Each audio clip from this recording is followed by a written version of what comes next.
China, el país posicionado para superar a Estados Unidos como la economía más grande del mundo y detonar un cambio radical del orden mundial, podría tener una realidad económica muy diferente a la presentada oficialmente, permitiéndole a Estados Unidos conservar su hegemonía por mucho más tiempo y dejar atrás la idea de que China liderará el mundo, como sucedió con Japón hace un par de décadas.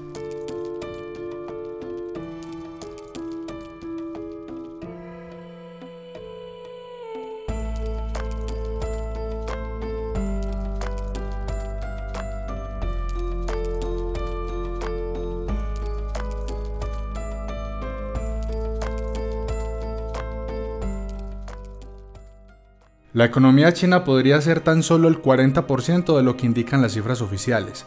Al menos esa es la conclusión a la que puede llegarse con los resultados de la investigación publicada en el prestigioso Journal of Political Economy por el doctor en economía y profesor de la Universidad de Chicago, Luis Martínez.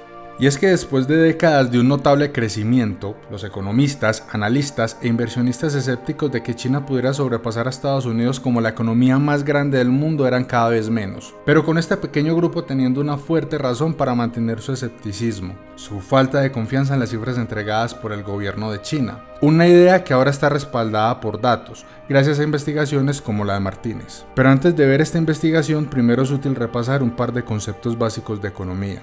El PIB o Producto Interno Bruto es una medida del tamaño de una economía a partir de los bienes y servicios finales producidos en ella. Una de las formas de calcular el PIB es a través del método del gasto, en donde el PIB es el resultado de sumar el consumo de los hogares, inversión de las empresas, el gasto del gobierno, las exportaciones y restando las importaciones, que no son parte de la producción del país. Actualmente Estados Unidos es el país con mayor PIB por mediciones tradicionales, seguido de China con una economía de alrededor del 74% de la de Estados Unidos, y Japón y Alemania con solo una fracción de los dos primeros. Aunque hasta hace poco se planteaba que China podría sobrepasar a Estados Unidos tan pronto como en el 2028, ahora esas estimaciones se han movido a mediados de la próxima década, o incluso nunca, por razones que te contaré más adelante en el video. ¿Pero por qué es importante algo así? El PIB es considerado como el indicador económico por excelencia, y tanto su tamaño como su crecimiento son ampliamente observados por analistas de diferentes áreas y usados como publicidad por los mandatarios como una forma de presumir los logros alcanzados con la aplicación de sus políticas. The numbers for America's economic growth, or GDP, were just released, and I am thrilled to announce that in the second quarter of this year, the United States economy grew at the amazing rate of 4.1%. De manera implícita también se asume que el país que tenga un mayor PIB será el más poderoso. Su moneda será la moneda reserva e incluso su cultura y forma de gobierno las guías para el resto del mundo. No es coincidencia que estés viendo esto en una plataforma de Estados Unidos, en un dispositivo probablemente con software de este país, y que incluso tengas inversiones en empresas americanas o uses dólares como medio de intercambio incluso si estás fuera de Estados Unidos. Y a nivel interno, el crecimiento del PIB es con frecuencia usado como una forma de presumir resultados y como herramienta política para elecciones, reelecciones y respaldo de proyectos. Pero el peso que el mundo le da a este dato llevó a Luis Martínez a preguntarse: ¿qué tanto podemos confiar en las estimaciones del PIB de los dictadores? Es decir, ¿qué tan confiables podrían ser los datos económicos oficiales de un gobierno autocrático, en donde hay control sobre los medios de comunicación y la oposición es rápidamente silenciada? Y esta es obviamente una pregunta legítima. Sin una oposición o medios de comunicación que tengan la libertad de cuestionar al gobierno, como sucede en los países libres, ¿qué impedimento tienen los políticos para presionar a las agencias encargadas de entregar la información sobre el crecimiento económico? ¿Qué le impide a Putin decir que la economía rusa está mejor que nunca a pesar de la invasión a Ucrania y las sanciones? ¿O qué medio de comunicación en China está dispuesto a ir en contra de Xi Jinping? ¿Te imaginas por el contrario el escándalo que medios tradicionales como CNN hubieran hecho si hubiera salido a la luz que Trump presionó al Bureau of Economic Analysis para aumentar el crecimiento? ¿O el que haría Fox News si fuera Joe Biden el que lo hiciera? Y para intentar responder a esta pregunta, Luis Martínez tomó un indicador de actividad económica que no es posible manipular y que viene siendo usado para este tipo de investigaciones: el uso de luz eléctrica registrada en la noche por los satélites, y tomó una muestra de 179 países entre 1992 y 2008 para comparar el crecimiento en el uso de la luz eléctrica con las cifras oficiales de crecimiento del PIB reportadas. El hallazgo, que no debería sorprender a nadie, es que cuando los países crecen también lo hace el registro de luz en la noche. Pero en los países considerados como autocráticos por diferentes organizaciones como Freedom House o Polity5, el crecimiento del PIB reportado era sistemáticamente mayor al crecimiento observado de la luz en comparación con los países libres. Y Luis Martínez encontró además que los componentes gasto de gobierno e inversión eran los más manipulados, porque obviamente tanto exportaciones como importaciones son más difíciles de manipular, toda vez que las importaciones de un país deben coincidir con las exportaciones reportadas por otros, y sus exportaciones deben estar en línea con las importaciones de otros, haciéndolo mucho menos práctico de manipular. Y el crecimiento reportado, de acuerdo con lo que encontró Martínez, fue en promedio un 35% más grande en los países autocráticos con relación al crecimiento de la luz en comparación con los más democráticos. Y en el caso específico de China, el crecimiento reportado de manera oficial, que en promedio fue del 6.3% durante el periodo estudiado, sería en realidad del orden del 4.9% de acuerdo con Martínez, aclarando que esta es una estimación aproximada y su investigación está principalmente enfocada en probar que los gobiernos autocráticos inflan estas cifras, mas no específicamente cuánto. Pero tomando como referencia estas estimaciones, el doctor en economía y profesor de la Universidad Holandesa Vrije Universiteit, Julius Scharsford, hizo una estimación del tamaño que tendría la economía china considerando este ajuste, y de acuerdo con sus cálculos sería alrededor del 40% de lo oficialmente reportado. Una pequeña diferencia en el crecimiento anual deja de ser pequeña cuando se acumula durante varias décadas, y ligeros cambios en los números reportados tienen un efecto enorme por interés compuesto cuando se consideran durante un periodo de tiempo tan largo.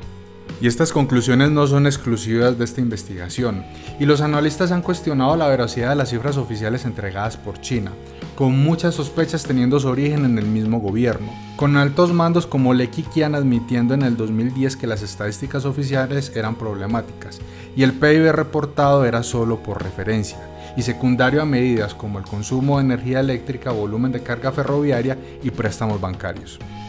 Y uno de los principales causantes de esta sospecha es que en China desde el gobierno central se establecían metas de crecimiento para sus gobiernos locales, generando un incentivo a manipular las cifras, en especial considerando que investigadores de este país han reportado que los gobernadores locales que alcanzaban las metas fueron ascendidos dentro del partido, generando un incentivo perverso que respalda las conclusiones de Martínez. Pero ¿qué pasaría si la geografía de los países autocráticos, o China en específico, tuviera una incidencia sobre el uso de la luz? ¿O hubiera una concentración mayor o menor en las ciudades que distorsionara la información? ¿O un mayor desarrollo de ciertas industrias que usan más luz en los países más democráticos? Todas estas consideraciones fueron hechas por Martínez para asegurarse de la robustez del estudio, con las conclusiones manteniéndose. Además, esta investigación ha sido presentada en diferentes seminarios, universidades e instituciones como el Banco Central de Chile y el Banco Mundial, y ha sido publicada en la reconocida Journal of Political Economy, además de haber sido analizada y citada por decenas de economistas. No es una publicación en un blog o un hilo de Twitter. Miremos ahora dos escenarios. En el primero, los resultados de esta investigación son verdaderos. ¿Qué implicaciones tendría para la economía china? Por el lado positivo, seguiría siendo un crecimiento sumamente impresionante y uno de los milagros económicos más grandes de la historia. China seguiría siendo la segunda economía del mundo y un lugar con el potencial de continuar sacando personas de la pobreza y volverse cada vez más próspero. El lado negativo es obvio. Por un lado, haría prácticamente imposible que China pudiera superar a Estados Unidos porque su crecimiento ha venido bajando incluso en los datos oficiales. Además, si la economía de China es de aproximadamente el 40% del dato oficial, entonces sería un país extremadamente endeudado, incluso más que Estados Unidos. Por otro lado, no representaría una amenaza geopolítica tan importante para Estados Unidos, ni el yuan una amenaza para el dólar, con el yuan en particular siendo uno de los principales factores en donde China está relegado, ya que solo representa el 2.9% de las reservas internacionales actualmente, mientras que el dólar representa el 60% de las reservas internacionales que los bancos centrales tienen. En el segundo escenario, los resultados de esta investigación son falsos o hay una explicación particular para China. Considerando esto, ¿podría aún así superar a Estados Unidos? Antes de responderte, te recuerdo que aprender sobre la bolsa de valores ha dejado de ser opcional y saber moverte en el mundo económico, en especial en medio de tantas crisis, puede hacer una enorme diferencia. Por eso en la descripción te dejaré un link a través del cual podrás acceder a nuestro curso gratuito de la bolsa de valores y recibir información sobre nuestros servicios. En este caso, China podría estar posicionado para superar a Estados Unidos, como importantes inversionistas como Ray Dalio han afirmado y como hemos compartido y analizado en algunos videos del canal. También sería una gran oportunidad de inversión considerando lo estancada que está su bolsa de valores, que no ha logrado superar la gran recesión del 2008 mientras su economía se ha multiplicado por 5 de acuerdo con cifras oficiales. Algo que otro importante inversionista, Charlie Munger, ha señalado como una explicación de su posición en empresas como Alibaba. Sin embargo, China se enfrenta a 3 grandes problemas que son la explicación de por qué cada vez más analistas están preguntándose si realmente podrá superar a Estados Unidos, incluso tomando como ciertas las cifras oficiales del PIB. The worst in the world is China. They've been in the process of updating their data over the course of the last couple of years, and they're now starting to publicly admit that they overcounted by 100 million people. All of those people would have been born since one child, so age 40 and under, the young worker demographic, the childbearing demographic, and 2/3 of them are probably women. So best guess is that China only has 1.3 billion people now. The population probably peaked more than 10 years ago, and by 2030, there will be more retirees than workers, and by 2050, the entire population of China will have dropped below 650 million. El primero es el problema demográfico. La población de China ha dejado de crecer y su población está envejeciendo, lo que será una gran limitante para el crecimiento en los próximos años. Y como ha ocurrido con Japón, es de difícil solución con inmigración por temas culturales y la falta de libertad individual. Si hay más personas mayores, más dinero irá a su sustento y menos a la inversión, habrá menos innovación, emprendimiento y mayor dificultad para encontrar trabajadores. El segundo es la crisis inmobiliaria china, que es por supuesto un tema sumamente amplio y que hemos cubierto en varios videos, pero que de manera simplificada se debe a una burbuja inmobiliaria que viene estallando, dejando a desarrolladores en quiebra, personas que compraron casas sin ahorros y sin hogar, ciudades vacías con edificios no habitables y un sistema financiero comprometido. Una versión de lo que sucedió en Estados Unidos, pero de una magnitud mucho más grande.